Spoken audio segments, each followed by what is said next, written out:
Bismillahirrahmanirrahim. Assalamualaikum warahmatullahi wabarakatuh. Dear distinguished professors and fellow readers, it is a pleasure to have the opportunity to share our recent work. My name is Dr. Adinur Rahman, and I'm here representing the team of authors, Dr. Dwi Andayani Budi Satyawati, and also Professor Palmawati Tahir. We are all from Indonesia.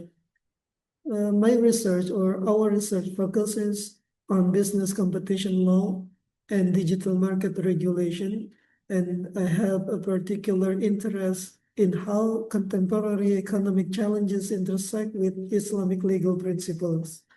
So now I will be presenting our paper entitled Measuring the Urgency of Predatory Pricing Regulations in Digital Businesses, an overview of Islamic economic law.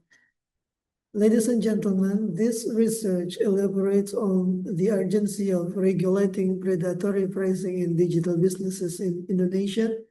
Not without reason, the rise of digital businesses, both marketplace-based and social media-based, has recently given rise to a new phenomenon where large producers have entered the market at prices that are very far from market prices.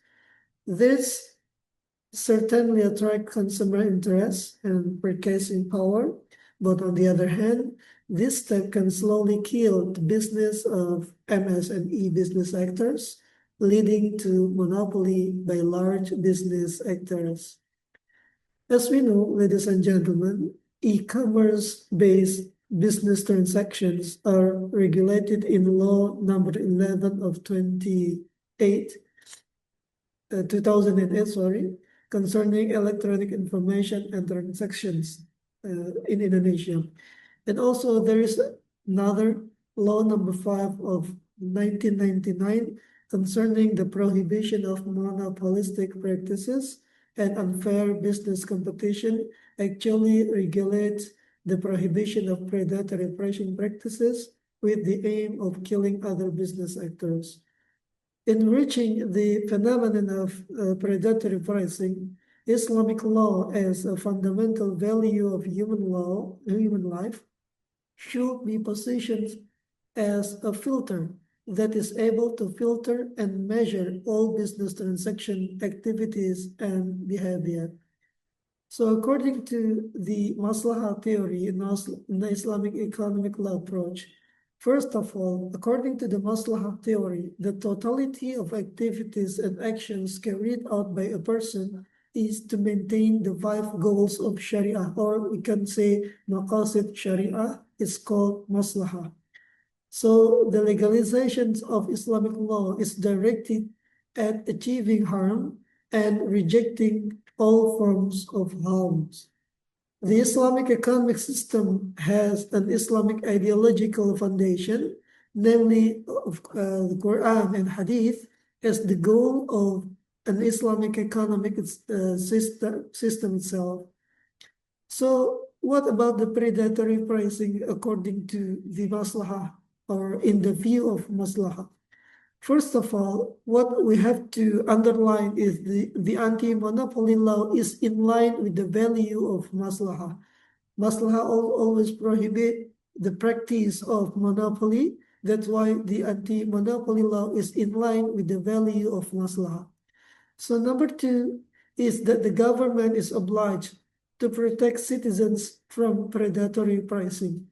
Why? Because predatory pricing is slowly kill the other traders, actors. So number 3 is the urgency of regulating predatory pricing, of course, consists of philosophical base, juridical base, and also sociological base. And the last is the concrete steps from the government and industry are needed to overcome predatory pricing.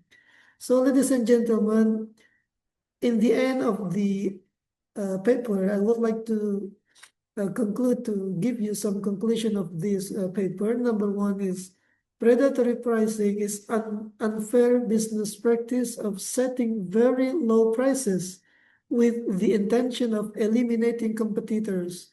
Regulation and supervision of predatory pricing is important to provide a sense of fairness and comfort in a climate of healthy business competition. The discourse of regulating predatory pricing is a necessity so that it has a more serious legal impact on violators. So number two, that law number 5 of 1999 in Indonesia needs to be updated to regulate healthy business competition, including broader supervisory arrangements both internally and externally by business actors, by the government in accordance with the principle of maslahah. That's all from me, ladies and gentlemen, dear distinguished readers and professors. May you can take some benefits and advantages from this paper. Thanks a lot for your kind attention. I'm sorry for all mistake we made. Assalamualaikum warahmatullahi wabarakatuh.